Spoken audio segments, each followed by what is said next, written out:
don't expect a university student, other than those in medicine and engineering, to have practical skills. No, it's wrong.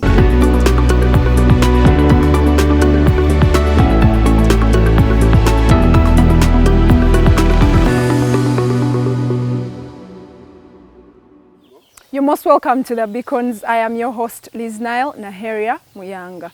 In an exclusive sit-down interview today, we bring you an economist, a mentor, and the former principal of Makerere University Business School, Professor Juma Waswa Balunywa. We want to delve deep into how his journey at Mubs started, how it went, and how it ended. In the same spirit, we want to know where he is now, what exactly he's up to, and the likes. Stay tuned.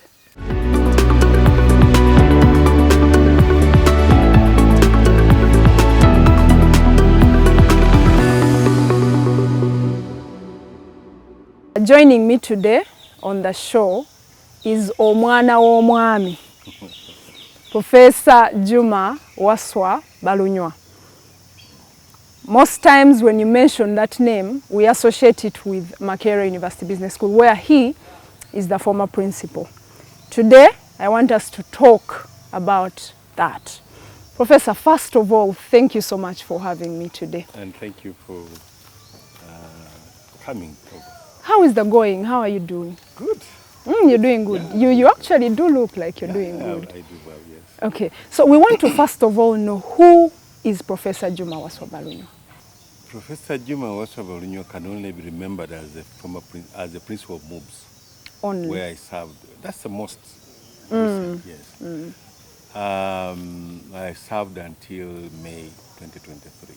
Okay. So I've been out of that place for that about 18, 17 months. But I was born in Iganga by Omwami. Okay. WK Balunywa. He was the administrative secretary of the Busoga region, and he disappeared. We never buried him, unfortunately.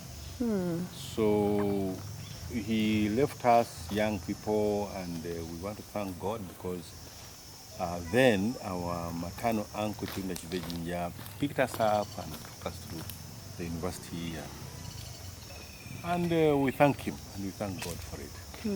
So in Makerere, I wanted to do law. Makerere offered me political science, and so I went to Chibejinja told me, no, go to India, you do law in India. When I got to India, law was a second degree. So I went and did bachelor. You already had one degree? No. I did know that if you want to do law in India, you must already have a degree. So when I got there, I could not join law. I had to register for one degree, finish it before you do Then that. you, okay. So I decided to join the BCom class, and I don't regret. After my BCom, I did an MBA, and I did an MBA from one of the best schools in India. Very tough competition to get in there. Got in there, and I finished my MBA. I started wanting to teach when I was doing my MBA. I was inspired by somebody. So I come back here, I tried to teach in Makerere. It was not easy. But finally I get into Makerere. And I realized when I started teaching Makerere that there was not much to do. You teach 10 hours a week, and you have 40 hours in a week, yeah. Yes, right. So I realized that there was still space. So I talked to my colleagues to introduce evening programs.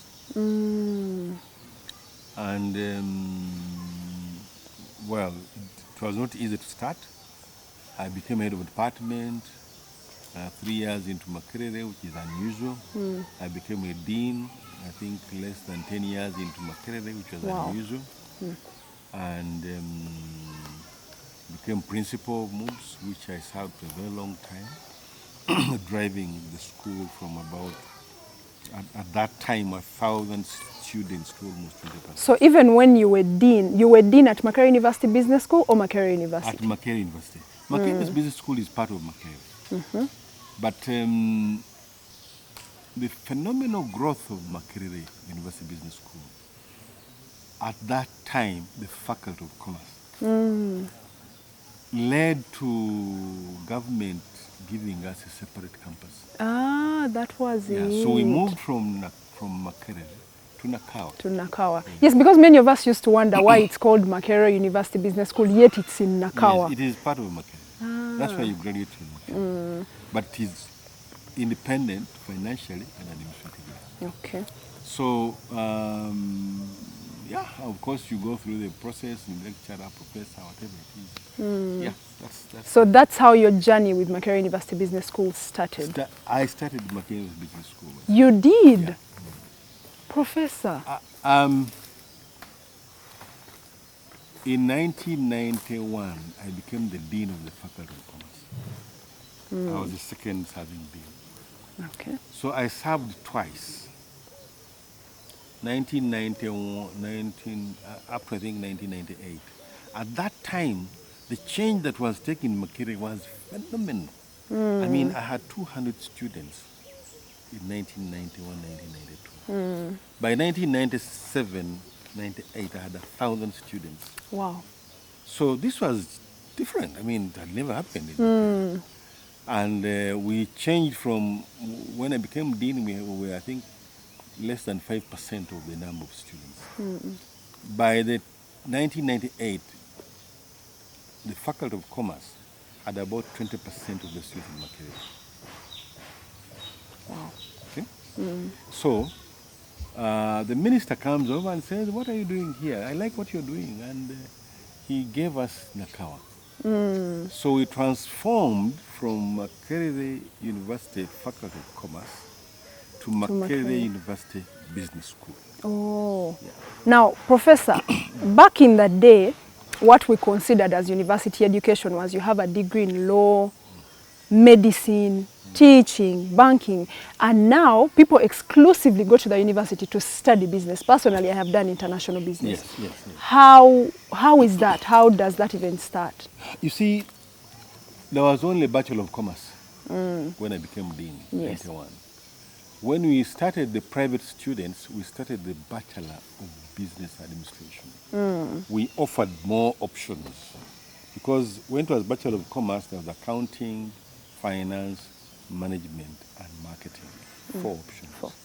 When we started the Bachelor of Business Administration, we expanded the number of options. So we introduced new things like leisure and hospitality, entrepreneurship. Now, gradually, each one of these programs became a independent. Yes. So today, Mubs has 23 separate undergraduate programs in business. And they are business, yes. They are all business related. But it started as one Bachelor of Commerce. Yeah. So today, the Bachelor of Commerce is simply one of those degrees. So, Professor, there is you said you started Mubs. Yes. How then do you tell me you left Mubs? How do you leave something you started? It's a government entity. So how does it? You have powers above. When they decide, you leave. You leave. Yes. What would you say you miss most about Mubs? You know, when you work with people over time, and then all of a sudden you stop working with them, you miss some of them. You miss some of them.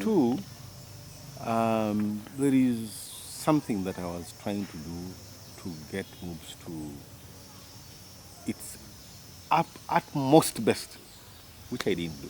You feel you didn't do it? Yeah. For over 25 years you were there, what makes you think you didn't do it? It's not as simple as you talk. Growing an institution from 1 degree program to 23 undergraduate programs in 20 years is not a small thing. And their procedures, approvals in Makerere are not easy. Growing from no master's degree to 12 master's degree programs there's a lot of input into it. Growing from an institution without a PhD to having PhDs and having the best PhD programs in the university, it's not simple. But even then you still feel like there was something you didn't do? There is something, I don't want to talk about it, but there was one more thing I thought I needed to do, and I believe my colleagues will do it. You believe so? I hope so. You, I hope so. You hope so. So do we, now that you're no longer there, Yes. do you think you left Makerere University Business School in safe hands? What has happened since I left? I think the feeling I got is that it's not about safe hands. You know, there are institutions you can never wreck. Right. You can't wreck Makerere. Right. Makerere University. You can't wreck it. I mean, you do this, you do that, you do the other. It will still hang on. It's still there. I believe Mubs had gone to that level where you may not be in a position to wreck it. But what really happened was what I can say is what made me a little scared and a little unhappy. Having served for so long, I think I should have deserved some kind of small send-off party, which I never got. You did not get a send-off party? I don't want to complain about that. You should have called us to dance for you, Prof. I'll call you, don't worry. We should have danced for you. I'll call you to dance. Because you know me, my engagement with students, we always started off by dancing, yes, and having fun. And we know you as a dancer, Professor. Yeah. So it was unfortunate, but Biba was, they say, and that is history now. So does that mean you were not yet ready to leave? At the time you left, did it come as a surprise to you? I had requested for a new contract, which I didn't get, so I said, yeah. Okay. But in terms of readiness, yes, I was ready. You knew that there would be a day when you would have to leave Mubs. Yes. Just you didn't know when it would come. When it would come. And you think it came at a wrong time? The Baganda have a saying, I think it's good that I left at that time I left the way I left, because I'm now more energized and now more focused. I'm dreaming afresh. What are you doing now, Professor? What is going on for you? There are a few things I'm trying to do. There are gaps in the education system which I'm trying to fill. Yeah. I have, and even in the economy, there are some things which I'm trying to fill. For instance, the need for management training at a certain level, the need for leadership training at a certain level. These are things which I think Mubs did to some extent and will continue doing, I believe, I hope so. But nobody can do everything and complete it. There is room for many people to play a role in it. Okay.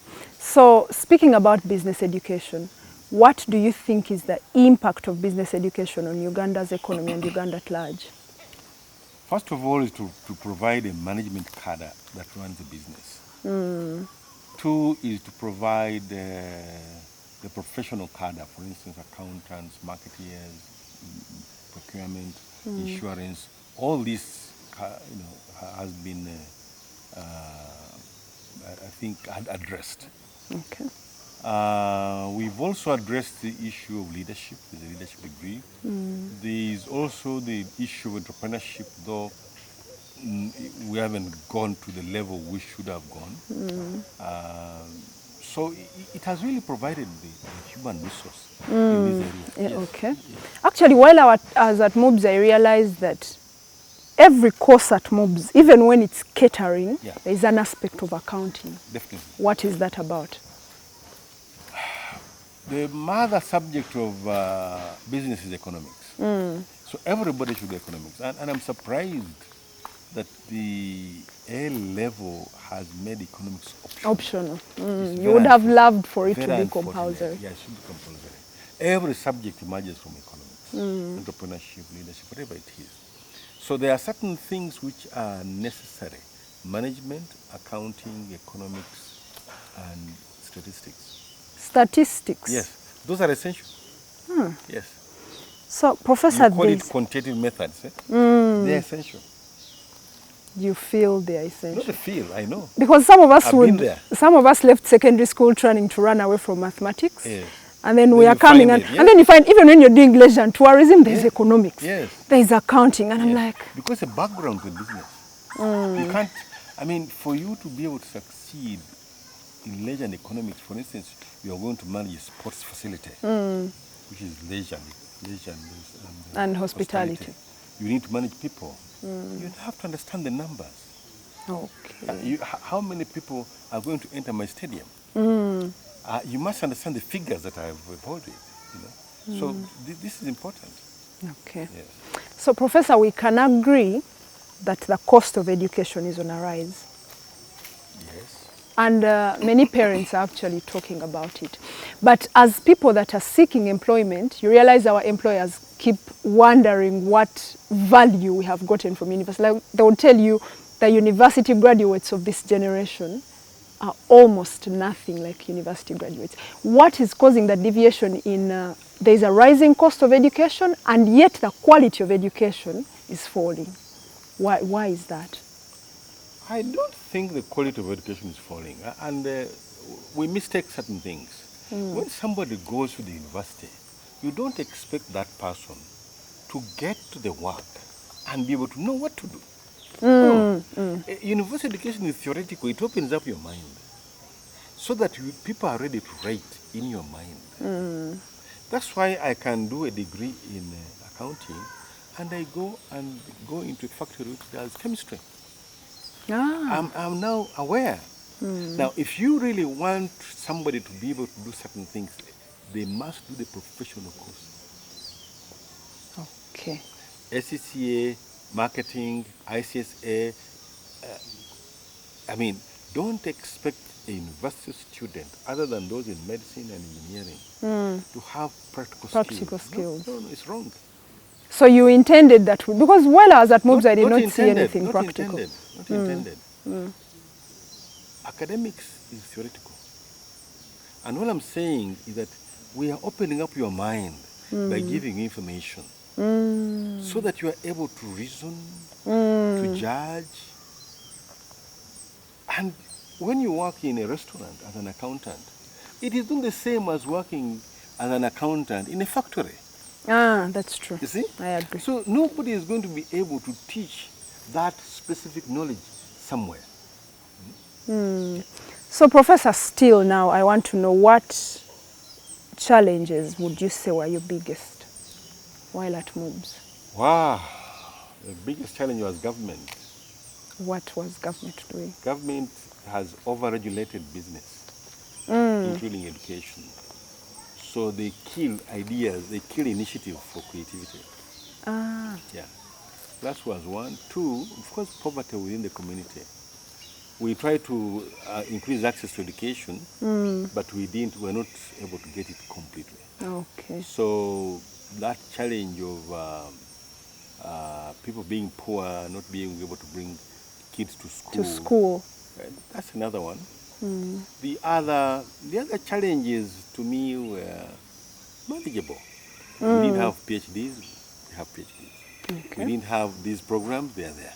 So it made it exciting. Challenges make work exciting, but you need to overcome them. Professor, you're saying there's poverty. There is even up now. I also know that you were the one that introduced private sponsorships. That's true. Can we talk about that? Where do you get the idea? How does that become birthed? You see, when I joined Makerere, as a lecturer, you were supposed to teach 10 hours a week. 10. So a week, 4 days is 40 hours. So what do you do in 30 hours? Nothing. Still, nothing. You should do research and supervision, but when as a new young lecturer you just come in, there's nothing you're going to do. And when there's no money for research, you can't go get involved in research. So, and the pay was very small. At that time. Yes. So we were looking for how do we increase the money, how do we increase the time we spend in the university, and me remembering what is in India. People study in the evening. I proposed. And after a lot of struggle, they agreed that we start the evening. Why do you call it a lot of struggle? 5 years is not small. You struggled 5 years trying to convince. Yes. Who exactly were you convincing? Government? The professors, no. The professors? Yes. They didn't believe that somebody could pay for education. Yeah. Why was that? Because people were studying free. So they said, you mean somebody is going to come and pay and buy the degree? I said, no. Right now, government is paying for that small number. But there's space. Because the classrooms are open, they are free from 11 every day up to the next day at 8. You know? So why don't we use that space? To have people that can afford to pay for themselves. It was an efficient utilization of space that we had. It must feel good to introduce a policy and it actually comes to life. Right? I think that's right. It really must feel good. So now, first of all, is it even safe for me to say your journey with Mubs has ended? Yes. Safe to say you're not on the board of directors, you're not as a lecturer there? No. Professor, is that fair? Why not? No, there's no way you... Because I thought, okay, you would not be principal, but you would be somewhere on the board, or at least you go there to lecture. My intention was to remain as a professor teaching, but the circumstances didn't allow it. The circumstances didn't allow. So what is going on with you now? What are you now doing? I'm rethinking what I need to do. I'm doing certain things.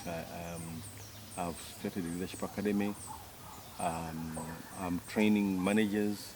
I mean, it's exciting to talk with young people, things they don't know. And then with the working managers who just started working and they have no experience in management and leadership. I mean, my experience as a teacher and a practitioner is not very common. Most people just teach, they don't practice. Or people practice, they don't teach. So I've got both. The teaching and the practice. Because I was the head of the institution for a long time. You must have all the experience that you need to run it. Okay. What would be your last words to us and everyone else that is watching? Well, I am on record on trying to increase access to education, something we must do. We must improve our UPE and USE. We must prevent the people dropping out, because it's contributing to poverty. As Ugandans, we must produce. There's no way you shall overcome poverty without producing. So we should produce, we should work hard, we should... and for young people,